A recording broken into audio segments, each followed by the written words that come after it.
Prise 1. Bienvenue à La Quête, le podcast scientifique et ludique guidé par la perpétuelle recherche de performance sportive. On est content de partager ça avec vous. Merci d'être là. Frank, Mike, on comprend que l'individualisation est très important dans le sport. D'où la raison de l'épisode d'aujourd'hui. On veut trouver notre profil d'athlète pour un sport d'endurance. Donc, qu'est-ce qu'on entend quand on parle de profil d'athlète? Qu'est-ce qu'on veut savoir? C'est un peu les grandes lignes. Ouais. Ben, tu sais, les grandes lignes, c'est de savoir tu appartiens dans quelle famille, dans quelle catégorie. Okay. Quand on parle de sport d'endurance, tu peux avoir un profil qui est puissant ou rapide. Tu peux avoir un profil qui est très endurant, plutôt lent, on va dire. Mais c'est pas péjoratif. C'est juste, t'es endurant pour les choses qui sont un peu moins puissantes, puis t'es quelque part dans le milieu. Fait on essaie de trouver des tests qui nous renseignent sur notre classification générale en tant qu'athlète, là, en petits guillemets, pour pouvoir améliorer l'entraînement et augmenter les effets de l'entraînement. Ce que je veux dire par là, c'est que si on t'entraîne en fonction de tes forces, la science nous suggère que tu devrais t'améliorer davantage que si on essaie de compenser pour tes faiblesses, par exemple. Donc, ça permet de savoir on a affaire à qui. Ça nous permet de voir est-ce qu'on répond à l'entraînement à court et à long terme et est-ce qu'il y a peut-être d'autres approches qui seraient plus intéressantes que, mettons, les grandes méthodes d'entraînement classiques que des coachs en ligne donnent à tout le monde, peu importe t'es qui. Là, Si on revient sur les 3 différentes catégories, est-ce que tu peux me dire un peu plus, quand on parle de puissant, on parle de combien de temps? T'sais, on parle-tu d'un sprint de 800 mètres? On parle-tu quand même d'un 5K? C'est comme, y a-tu comme des seuils de temps d'activité physique qui déterminent ces 3 genres de zones-là ou non? Oui, ben tu sais, il y a 2 manières de l'analyser. Il y a soit la durée de l'épreuve dans laquelle tu compétitionnes ou la durée des efforts sur lesquels tu vas mieux ou moins bien performer. Fait que si je prends la durée des épreuves, en général, n'importe quoi qui est en bas de 2 minutes, on considère que c'est plutôt court. Plus c'est court là-dedans et plus ça va te demander de la puissance. Épreuve moyenne, 2 à 4 minutes environ. Puis après ça, épreuve longue, 5 minutes et plus.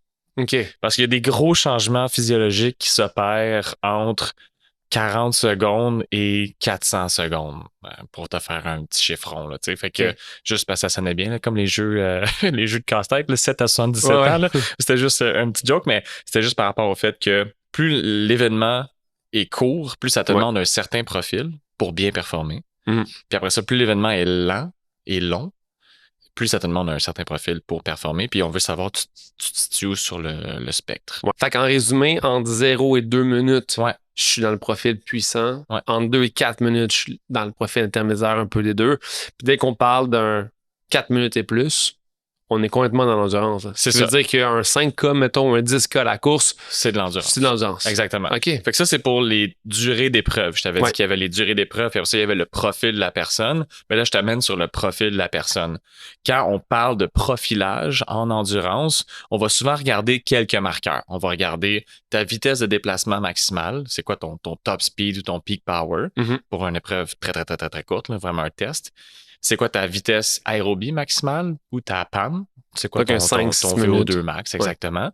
Puis c'est quoi ton indice d'endurance là-dessus sur des épreuves qui sont un petit peu plus longues? OK, je vois. Ça, c'est souvent pour, mettons cette description-là est vraie autant pour le court, le moyen que le long, mais ça s'applique un petit peu plus au long.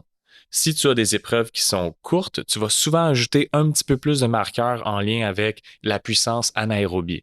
Par exemple, un 30 secondes all-out, tu as quoi comme énergie, qu'est-ce que tu peux développer comme puissance à la fois musculaire et métabolique. Donc là, si on parle de protocole d'évaluation, est-ce qu'il y a des protocoles précis, définis, que moi je peux appliquer, qu'un coach peut appliquer à son athlète? Tout à fait. Puis là, c'est l'embarras du choix. Fait que je vais essayer qu'on y aille un à la fois ensemble. Fait qu'il y a des grandes familles. Tu as ta vitesse de déplacement maximale, qui a des protocoles pour ça. Il y a la puissance anaérobie. J'avais parlé, mettons, de 30 secondes. On peut aller plus en détail là-dessus. Il y a comment tester ton VO2 max, ta VAM ou ta PAM. Puis après ça, il y a les indices d'endurance. Fait que ça, c'est comme les grandes familles de tests. Puis après ça, à nous de voir lesquels on veut creuser. On peut aller en ordre ou s'il y en a qui t'intéressent plus que d'autres, on y va. Mais souvent, ça prend un test par marqueur qu'on parlait là quelques instants. Donc, avec ces 3 marqueurs-là, tu regardes un peu la corrélation, le lien entre les trois. C'est ça, tu vas regarder la personne performe comment, soit par rapport à elle-même dans le passé, mettons, v'là 6 mois, v'là 1 an, v'là 3 ans, Ouais. ou la personne par rapport à un ensemble de compétiteurs. Fait que, mettons, t'es comme, je sais pas, là, des enfants en sport-études, mettons, là, au secondaire, ils veulent aller sur, mettons, l'équipe de développement ou l'équipe nationale, ben, tu vas les comparer entre eux sur ces marqueurs-là pour essayer de les placer en famille, là, tu sais, puissant, endurant et autres. Ou sinon de voir, ben, c'est lequel qui offre la meilleure performance dans le sport qu'on pratique. Puis de ça, c'est quoi les marqueurs qu'il a pour expliquer cette performance-là. Puis là, tu pourrais peut-être essayer d'entraîner tout le monde pour qu'il ressemble à ton alpha de ton groupe, par exemple. Il y a une couple d'options, il y a une couple d'avenues possibles. Là. Fait que si, mettons, je suis un coureur chez nous, à la maison, puis je veux voir mon profil, je veux trouver mon profil, concrètement, qu'est-ce que je fais? Tu as 3 choses à faire. Puis ton coureur, t'es quelle distance, mettons? Tu fais-tu plus du 5 km ou t'es juste dans le vraiment court, genre du 1500 mètres, des choses comme ça? Je suis plus dans le récréatif 5-10, normal, classique. Pour les plus longues distances, pour la famille d'événements qui sont plus endurance, tu as à peu près besoin de juste 2 tests.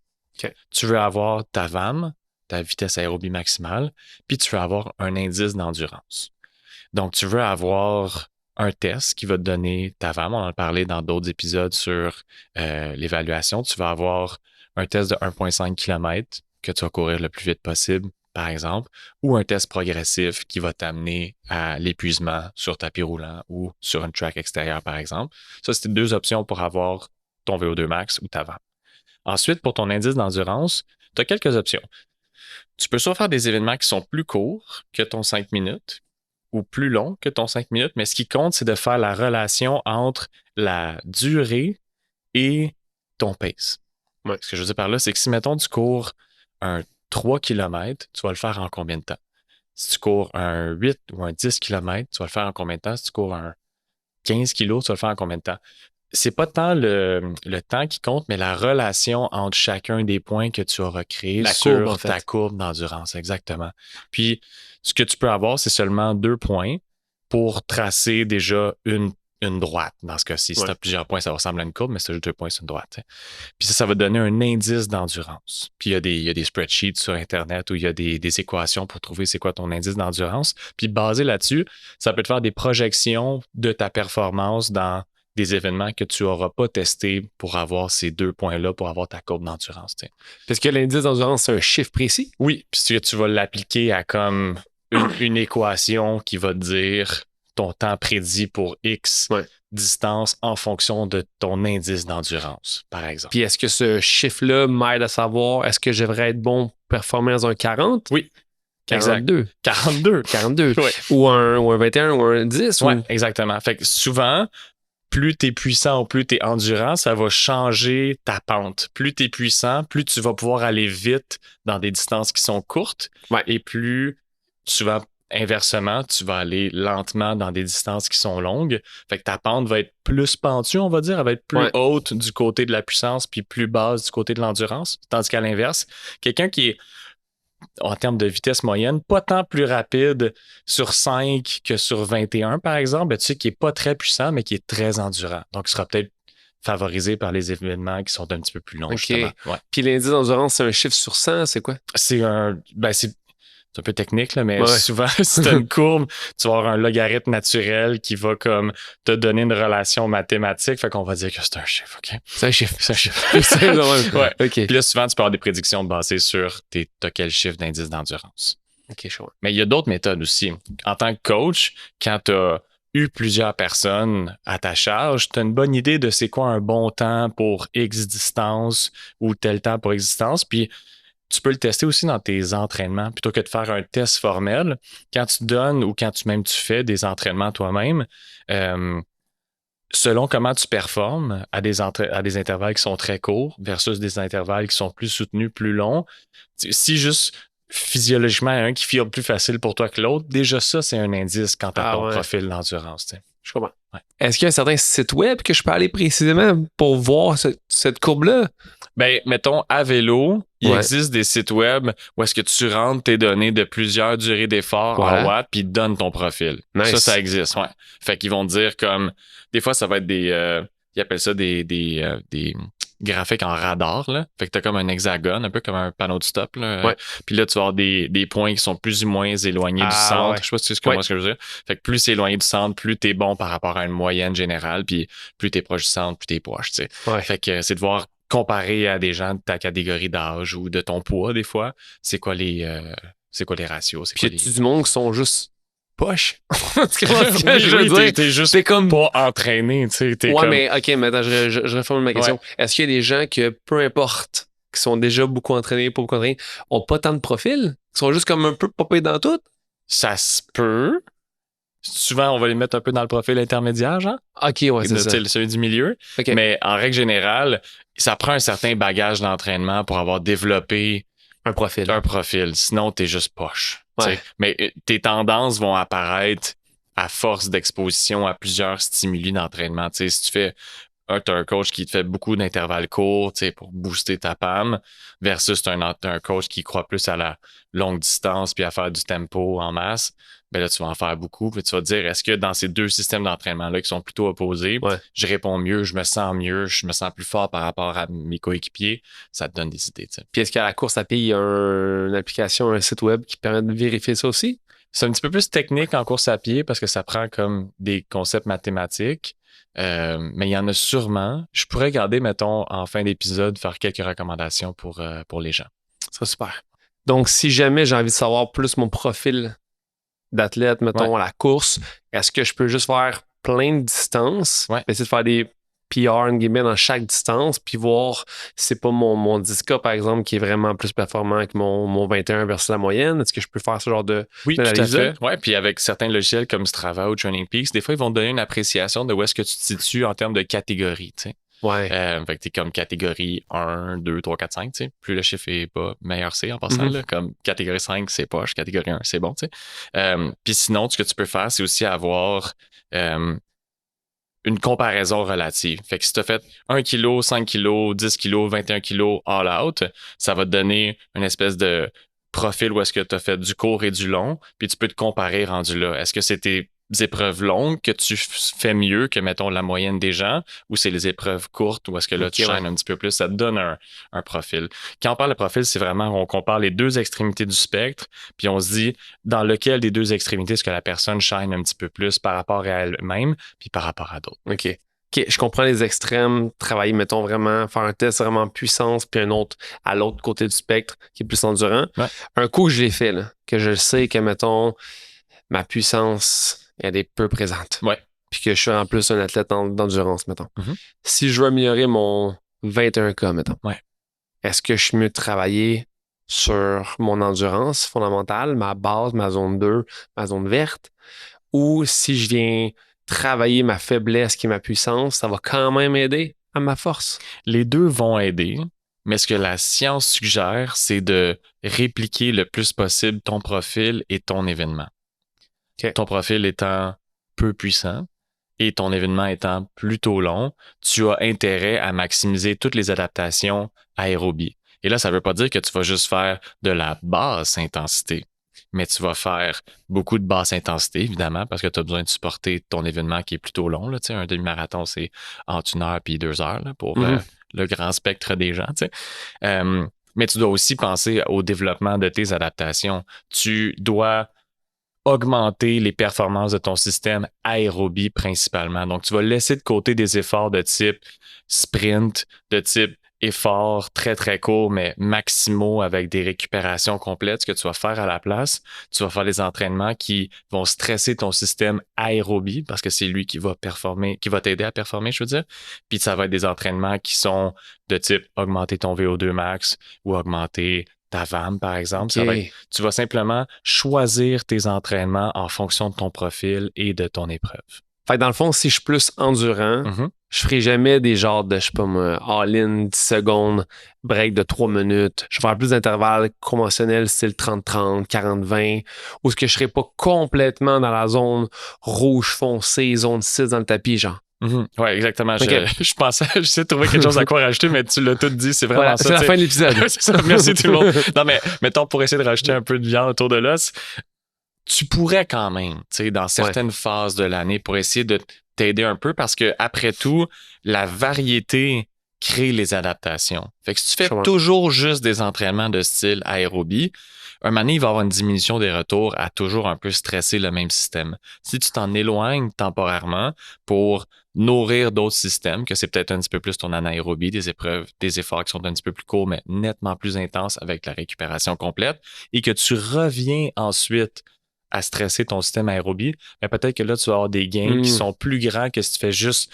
t'acharner toujours sur le même clou à essayer de renfoncer le clou de l'aérobie, par exemple. Puis si on parle de zone lactate cardiaque ou même de puissance, là, quand on parle d'anaérobie, on est rendu en zone 6. Oui, c'est ça. On est plus loin que des intensités de VAM ou de PAM. On est à plus que 100% de notre VO2 max. Fait que zone rouge ou zone fin rouge? Ben, c'est comme rouge-mauve, là. C'est ça, c'est la fin. Loin, c'est ça. T'es soit en sprint complet, là, all out, sur des durées plutôt courtes. C'est quoi la durée, par exemple, maximum qu'on peut faire pour être? Mettons, ouais, je comprends ta question. Je dirais comme, avant d'être épuisé, là, je dirais comme 3 minutes et moins. Ça, c'est de l'anaérobie. Ouais. OK, c'est pas ça. Ben, en fait, non, OK, il faut que je précise. Ouais. Tous les efforts sont nourris par tous les systèmes. Aérobie, anaérobie. La proportion de fourniture énergétique change en fonction de la durée. Fait que même si tu fais 3 minutes all out, tu as une très bonne composante aérobie dans cet effort-là. Tu fais un sprint de 6 secondes, il y a quand même un petit peu d'aérobie. C'est juste que la proportion d'anaérobie va être nettement plus grande. Fait que mettons qu'on dit 3 minutes all-in, c'est plus que 50% aérobie. Peut-être que tu es surpris d'entendre ça, là, mais genre, dès que l'événement est plus que, je pense, c'est 90 secondes, ça a été calculé, tu es à 50-50. Fait que 1 minute 30 et moins, tu as une plus grande proportion d'anaérobie, mais pour être très anaérobique, il faut que tu sois dans des durées vraiment courtes, là, parce que sinon, tes autres systèmes contribuent très rapidement.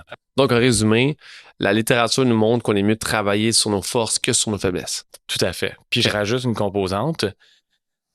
Plus ton effort de compétition est court, plus tu as des dilemmes à gérer.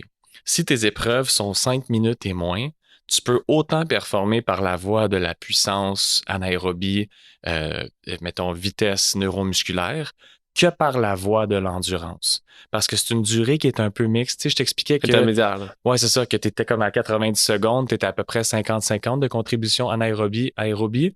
Fait que si tu as une épreuve qui est courte, tu as le choix de soit booster ton volume aérobie, ton système aérobie, je veux dire, ou booster ton système anaérobie pour supporter ta performance. Fait que si tu as un profil qui est hybride, ben, tu as un peu comme le fardeau du choix. Fait que si tu es très endurant, tu vas nourrir ton système aérobie, puis si tu es très puissant, tu vas nourrir ton système anaérobie. Puis justement, si chaque individu est différent, est-ce que le nombre de types de fibre 2, types de fibre 1 dans ton corps a une incidence sur ton profil d'athlète? Oui, beaucoup. Il y a quelques éléments dans ton corps qui influencent ton profil athlétique et ta typologie musculaire, le fait d'avoir plus de fibre 1 ou plus de fibre 2, influence grandement ton profil. Parce que tu nais comme ça, là. Tu nais comme plein ça. de types de fibres 2 explosives. Exactement. Là, t'es béni des dieux en ce qui concerne la puissance si t'as juste des fibres 2, par exemple. Puis si t'as juste des fibres 1, mais tu vas être une machine d'endurance. Si dans le gym, t'arriveras jamais à prendre la masse, t'es destiné à un certain profil physique et de performance.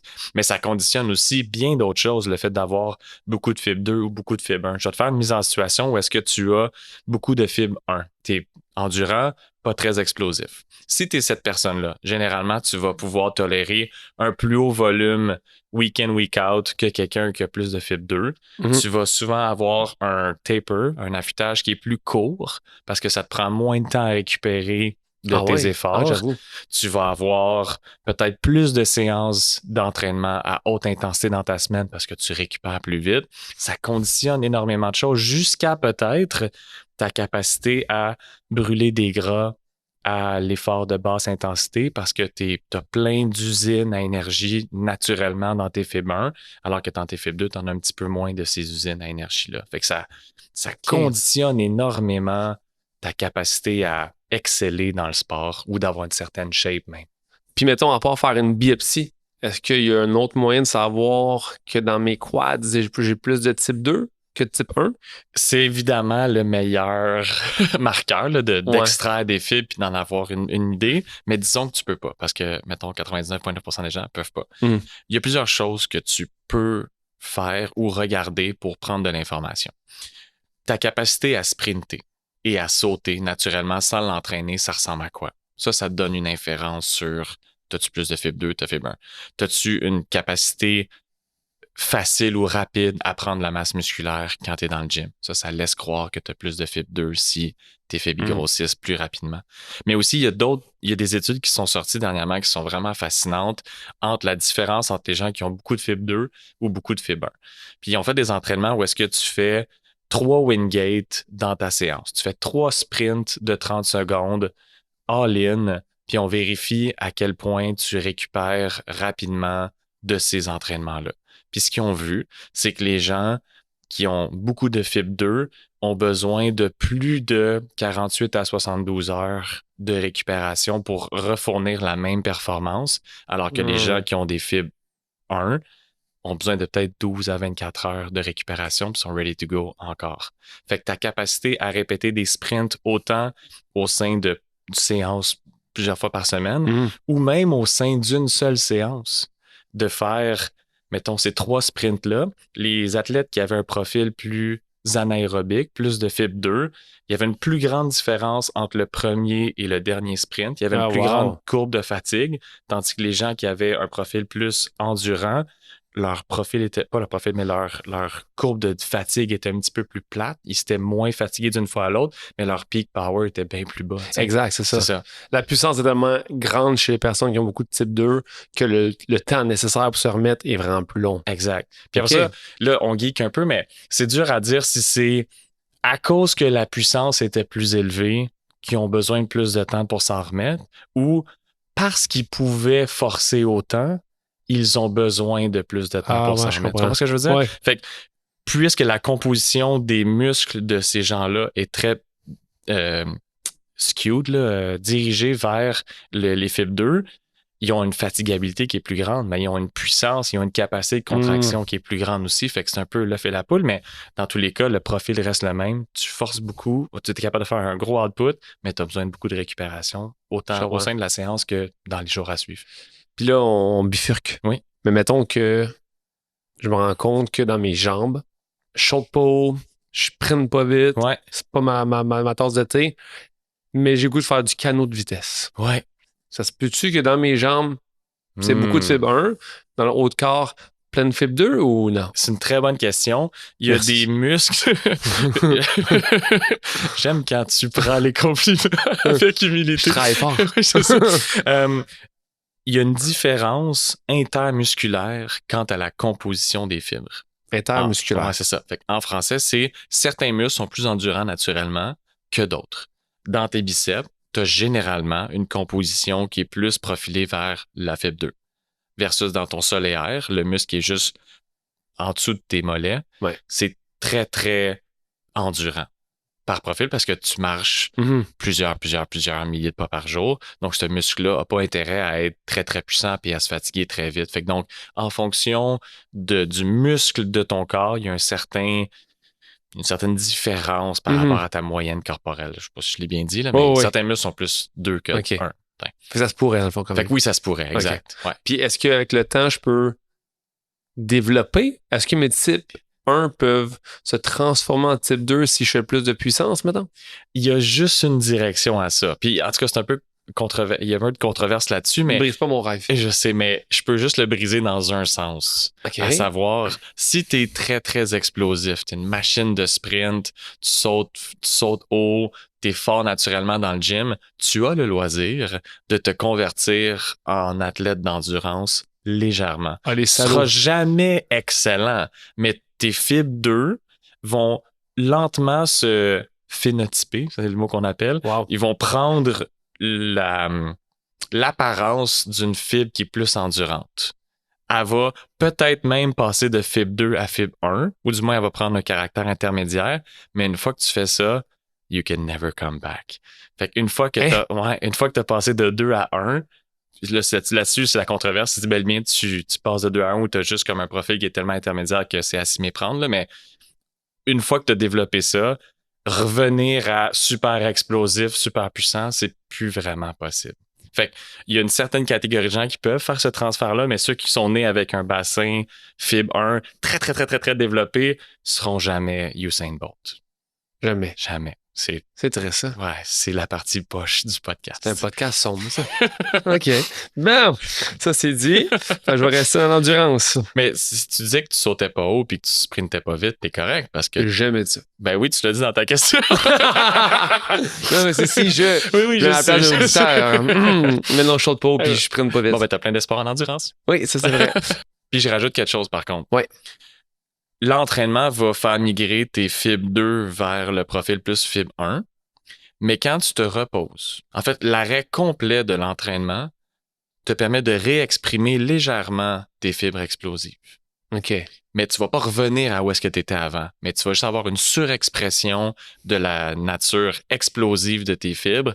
Puis là, tu vas avoir comme un petit ouf de performance dans tout ce qui est puissance. Fait que ça, c'est une composante un peu stratégique pour des coachs quand ils font un affûtage pour certains types d'événements qui ont besoin d'avoir une capacité de sprint ou une capacité de puissance, de laisser un petit peu plus de repos pour aider les fibres à comme ou revenir un peu dans un profil qui est un petit peu plus puissant pour nourrir certains efforts qui sont plus explosifs en aérobique puissance. Mais de toute façon, la transition des types 2 vers le type 1 ne doit pas se faire en. Non, c'est pas 3 semaines d'entraînement. Vélo, non, là, c'est ça prend du temps. Oui, c'est plusieurs années d'entraînement. OK, c'est ça.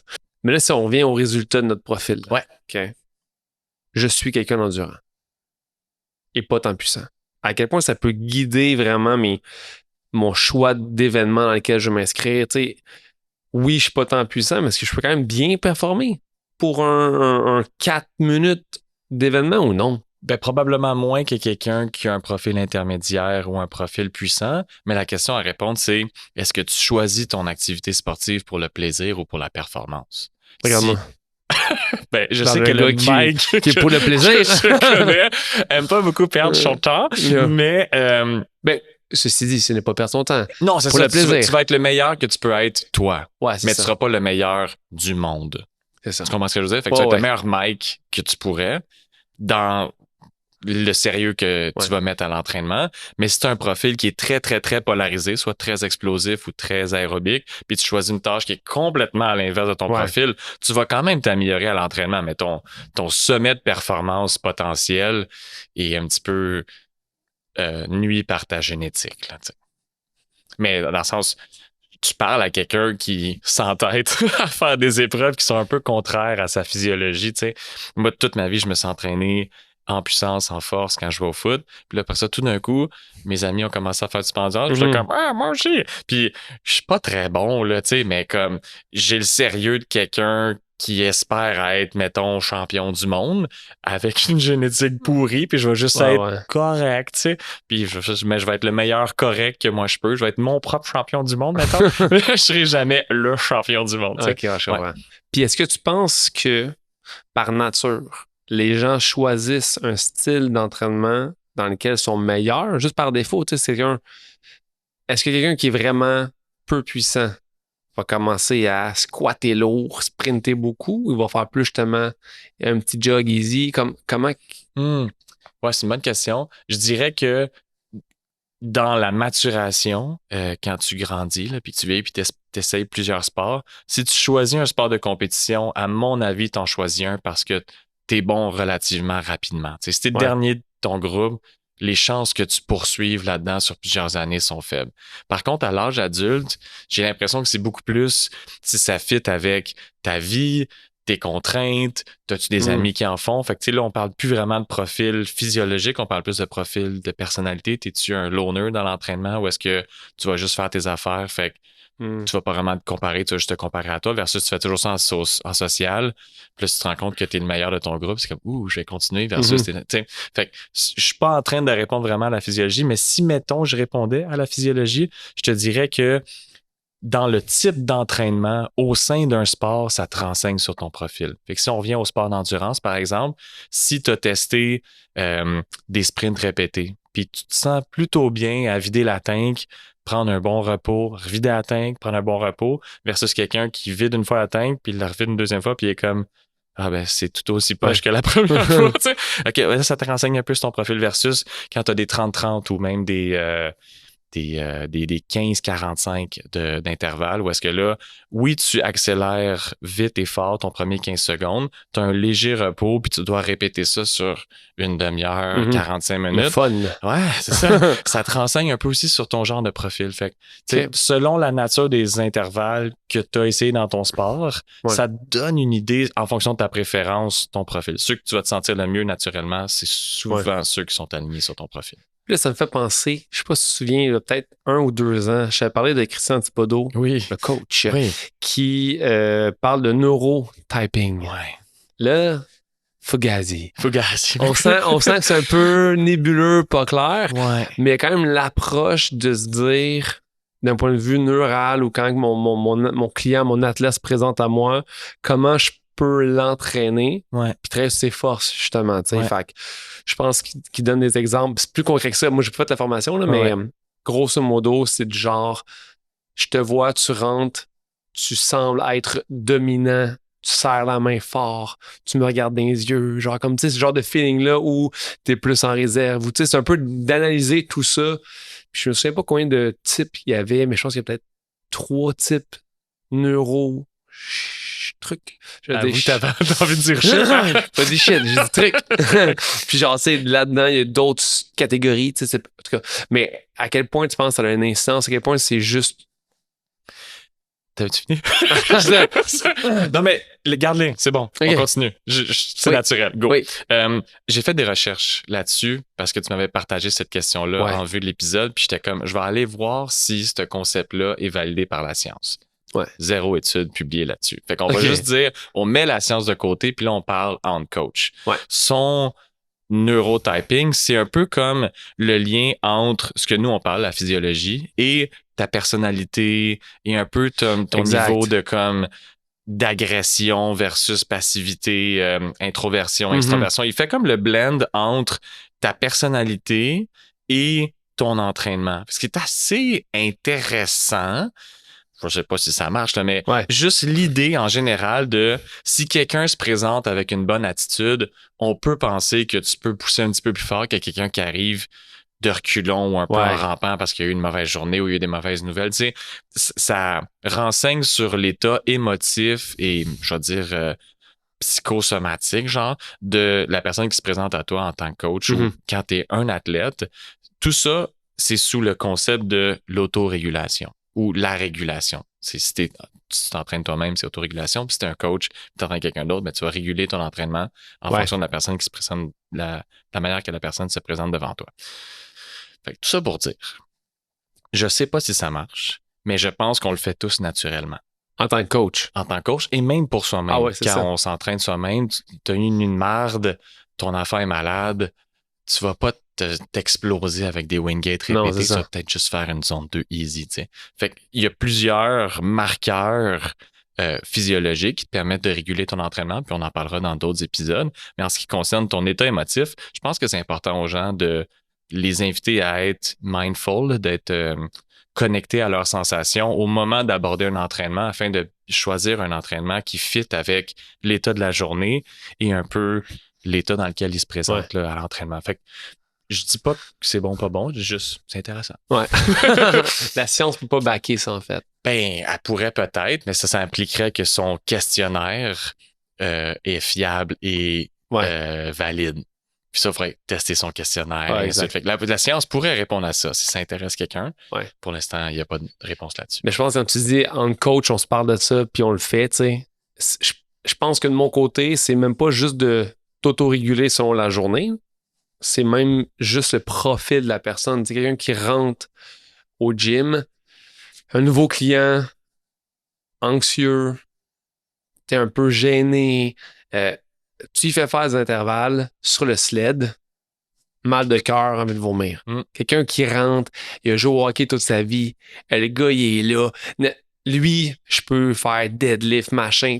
C'est comme plus, c'était pas backé par la science, mais ça reste que de point de vue, je peux quand même quasiment regarder quelqu'un qui s'entraîne déjà, du moins ça aide à faire, OK, t'es clairement plus explosif. Tu le sens, des gens en haltéro, c'est rarement des personnes qui parlent pas fort, qui s'assoient dans leur coin et qui disent pas grand-chose, tu sais. Hey, on dirait que j'ai envie de te contredire là-dessus. Ouais. Haltéro, j'avoue peut-être un peu plus. Il y en a des fois qui sont loners dans leur coin puis qui... football, mettons. Ouais. Tu comprends que c'est des rugby, quand même des personnes qui prennent, ils rentrent, sont là. Ouais. C'est rare que c'est des gens à la librairie en train de checker le nouveau livre de Kim Thuy. Tu vois ce que je veux dire? C'est peut-être pas... Là, je généralise. Oui, puis on parce divague. que t'aimes Kim Thuy anyway. J'adore Kim Thuy. C'est ça. En même temps, je fais pas de rugby. Ouais. Mais attends, je voulais te relancer là-dessus. Ouais. T'es très sensible en tant que coach à la personnalité de ton client. Ouais. Puis souvent, tu me questionnes sur à quel point est-ce que la personnalité influence l'entraînement. Tu sais? Puis je suis très peu là-dedans. Je suis peut-être un peu biaisé vers mettons, tout ce qui est quantifiable. Mais je t'amène sur le sujet de les gens qui veulent plaire. Tu peux les pousser bien plus. Tu comprends ce que je veux dire? Si mettons, quelqu'un va faire tout ce que tu lui demandes, va faire ça comme un robot, va genre jamais se plaindre par peur de déranger ou quoi que ce soit, ces gens-là, tu peux les pousser puis tu peux peut-être même les amener à se blesser parce qu'ils veulent tellement répondre à l'entraînement que des gens qui sont plus, mettons... je mets pas ça en opposition, je veux juste décrire quelqu'un de différent, mais quelqu'un de très confiant ou de plus expérimenté ou qui est plus sceptique, il a besoin de le tester lui-même avant de faire confiance, tu sais. Il va peut-être jouer un peu avec l'approche de ce que tu lui donnes comme entraînement pour juste se faire une tête, tu sais. Fait que quand on parle de profilage, il faut prendre en compte l'aspect mental de la chose. Je pense que c'est une vision qui est trop myope si on considère juste la physiologie, par exemple. Est-ce que d'un point de vue hormonal, il y aurait quand même un lien avec le profil de l'athlète? Mettons, on parle de testostérone, mettons, chez l'homme. Un gars qui est full testostérone de base, est-ce qu'il va performer vraiment plus en puissance? C'est une bonne question. Là, je m'aventure dans des, dans des zones que je suis pas expert, tu sais. Mais je dirais que la testostérone est reliée à un niveau d'agressivité générale élevé. Et donc, on peut penser que cette personne-là, peut-être qu'elle n'est pas très explosive, mais du moins, va faire un effort conséquent, tu sais, ou va comme... Vouloir être explosif. Vouloir, c'est exactement. Fait que, tu sais, ça en dit sur la motivation. Puis, il y a même des papiers qui montrent que si les gens sont consciencieux, ça, c'est un trait de personnalité, de faire tout, cocher toutes les cases, être sharp, ces gens-là répondent moins bien au feedback que des gens qui sont un petit peu plus sloppy. Genre des gens qui sont un petit peu plus laissés aller. Si tu les stimules à chaque rep avec la vitesse de la barre, par exemple, ou la hauteur de leur saut, ils vont se donner plus parce qu'ils sont plus sensibles à avoir la confirmation que ce qu'ils font fonctionne versus quelqu'un qui est tellement dans le processus de tout faire ce qu'on lui demande qu'il n'y a pas besoin d'être plus motivé, ils sont déjà motivés. Fait il y a une fluctuation en tant que coach que tu peux amener pour essayer de rejoindre la personne là où elle est pour extraire le mieux possible de cette personne-là à l'entraînement. Je comprends. Puis si on parle, mettons, de différence homme-femme, est-ce qu'il y a une différence de profil d'athlète là-dessus ou non? Mais règle générale, mettons, si on analyse les records du monde, il y a une différence 7 à 12 ou 15% selon la tâche entre les hommes et les femmes. Ouais. Donc, quand tu vas analyser des profils, il faut que tu appliques un certain filtre de performance pour pas te dire, OK, mon gold standard, c'est les hommes, puis la femme est toujours un petit peu en dessous, therefore, son profil est un petit peu moins X que l'homme. Il faut juste que tu fasses un nouveau... Chez les femmes, c'est les femmes. C'est ça, exactement. C'est ça. Donc, ça, c'est une chose. Ouais. L'autre chose, c'est qu'il commence à avoir beaucoup de papiers, beaucoup d'études sur la santé féminine et comment elle affecte la performance. Donc, l'impact des menstruations, l'impact de la fluctuation hormonale au sein d'un cycle menstruel. Je suis vraiment pas expert là-dessus, fait que je veux pas trop m'aventurer, là, mais je pense que dans 10 ans, si on avait cette conversation-là de nouveau, j'en aurais beaucoup plus à dire sur les différences hommes-femmes parce que la science commence enfin à s'y intéresser, mais pour l'instant, on a des données qui sont très, très, très préliminaires et de piètre qualité souvent au dire de recherche, de chercheurs féminines. C'est donc féminin. Je sais pas comment accorder mes mots. Mais bref, les chercheurs femmes elles-mêmes qui s'intéressent à la santé des femmes mentionnent que les études qui sont faites exclusivement chez les femmes sont de piètre qualité. C'est ça que je veux dire. Donc, on espère que dans 10 ans, le podcast La Quête sera toujours présent. Voilà. Et si on revient un petit peu au genre de testing là, pour savoir notre profil d'athlète, est-ce qu'il y a un meilleur moment pour tester son profil? Puis est-ce que dans un deuxième temps, ça vaudrait la peine de retester son profil après un certain X nombre de temps? La réponse courte, c'est oui, ça vaut la peine de retester avec le temps. Si c'est pas tant pour recréer un autre profil, mais pour savoir est-ce que tu réponds à l'entraînement. Est-ce que tu réponds à l'entraînement sur des distances courtes ou tu réponds à l'entraînement sur des efforts qui sont plus longs? Fait que, quelle extrémité de ton profil a été nourrie par l'entraînement? Ça, c'est une question. Et l'autre portion... Quelle fréquence tu... Ben, tu veux tester en fonction de la rapidité du changement biologique. Fait qu'en règle générale... En termes de mois, ça veut dire... C'est ça, ben c'est comme... t'es comme au moins en termes de plusieurs semaines, là. OK, c'est ça. 4 à 6, c'est pas mal le minimum que tu veux te donner d'un bloc d'entraînement à l'autre pour faire un test-retest. C'est vraiment non entraîné, là, il va quand même avoir il va y avoir des changements plus rapides au début, effectivement, mais pour quelqu'un de confirmé... En fait, plus t'es confirmé, plus ça prend du temps avant d'opérer un changement marqué, tu sais. Fait que donc... Au minimum, je dirais 8 semaines. Okay. Puis pour quelqu'un de très confirmé, peut-être 3 mois de faire un test-retest. Et en général, on essaie de tester dans les mêmes conditions. Donc, on essaie d'avoir un moment où est-ce que la tête est relativement frais et où est-ce que on peut le refaire dans le temps. Ce que je veux dire par là, c'est on veut systématiser le contexte. Est-ce qu'on donne toujours une journée off avant de faire un test ou on le fait dans la première semaine d'un bloc? Ou est-ce que là, on a récupéré du bloc précédent, puis là, on repart pour un autre bloc? Donc, cette systématisation-là, on essaye de la faire en tant que coach. Puis si les gens s'entraînent eux-mêmes, mais je recommande de le faire à peu près au même moment de la journée, à peu près dans le même état glucidique là, en fonction de tes réserves, exactement de tes réserves, avec peut-être une journée off la veille pour pouvoir offrir un effort qui est décent, ou du moins si c'était pas un entraînement de haute intensité la veille, par exemple. OK. Ouais. Y a-tu d'autres points que tu voulais qu'on jase par rapport au profil d'athlète ou on a quand même couvert tout ce qu'on avait à couvrir? On a très bien couvert. La seule chose que je dirais, c'est, tantôt tu m'amenais sur des zones plus psychologiques de l'athlète, right? Ben, en tant que coach, on doit prendre ça en compte dans notre communication, autant des résultats que des protocoles avec nos athlètes, parce que il y a des anxieux de performance, ou il y a des gens qui veulent plaire, ou il y a des gens qui sont sceptiques. Donc, parfois, c'est stratégique de déguiser un test dans une séance d'entraînement, puis savoir que c'est peut-être pas un effort 100% maximal commit là, comme un test de la part de l'athlète, mais que c'est suffisamment bon pour avoir de l'information sur est-ce que l'entraînement fonctionne, est-ce que ce même genre d'effort-là, v'là 3 mois, v'là 6 mois, était comparable, pire, mieux, et ainsi de suite. Donc, il y a moyen d'être sneaky avec nos athlètes. C'est un bon point. Il y a beaucoup de gens qui s'écroulent sous la pression et d'autres qui thrive énormément là-dessus. Fait que je pense de savoir ton athlète, comment il fonctionne, puis de déguiser ton test, c'est un méchant bon point là, à faire avec mes clients. Puis t'as-tu le temps finalement de checker si on avait... Oui, entre 2 questions, j'ai fait une petite recherche. La magie du montage. Il y a 2 choses que je veux partager avec les gens, autant pour les coureurs que pour les cyclistes. Ouais. Pour les coureurs, en fait, on parlait de profil en début d'épisode, puis on disait que tu avais besoin de 2 points pour tracer une courbe. Mais en fait, il y a des solutions encore plus simples qui, là, prennent pas en compte ton profil, mais te donnent des prédictions. Fait que si tu as fait un effort qui est all out pour une certaine distance, tu vas prendre ce résultat-là, puis tu vas le mettre dans le site web, puis basé sur seulement cet effort-là pour cette distance-là, ça va te donner une prédiction sur tout le profil, de très court à très long. Puis là, ce que tu peux faire, si tu as une idée de ton bagage d'entraînement, tu peux regarder les temps de prédiction qui ont de l'allure puis qui n'ont pas d'allure. Tu comprends ce que je veux dire? Fait que si t'envoies, t'es comme, hey, c'est impossible que je fasse ces temps-là, c'est bien trop vite. Tu sais que c'est peut-être pas ton extrémité à toi. T'es l'autre spectre, voilà. Puis tu regardes les autres, t'es comme, ouais, ça c'est mes temps, puis voir même que je pense que je suis un peu meilleur que ça, tu sais. Okay, ça bon te donne plan. de l'info, tu sais. Bien joué. Puis pour le vélo, il y a un site web qui s'appelle powerspeedprofile.com, où est-ce que là, tous tes records maximaux de puissance sur 5 secondes, 10 secondes, 5 minutes, 20 minutes, tu peux les rentrer, puis ça va te faire le graphique que je te parlais pour avoir une appréciation de tes dessus. Très bon, moyen. Est-ce que tu devrais faire un autre sport? ça te donne de l'information là-dessus. Fait que 2 petites ressources rapides pour avoir une idée de son profil d'athlète. Cool, Frank. Merci. Merci, Mike.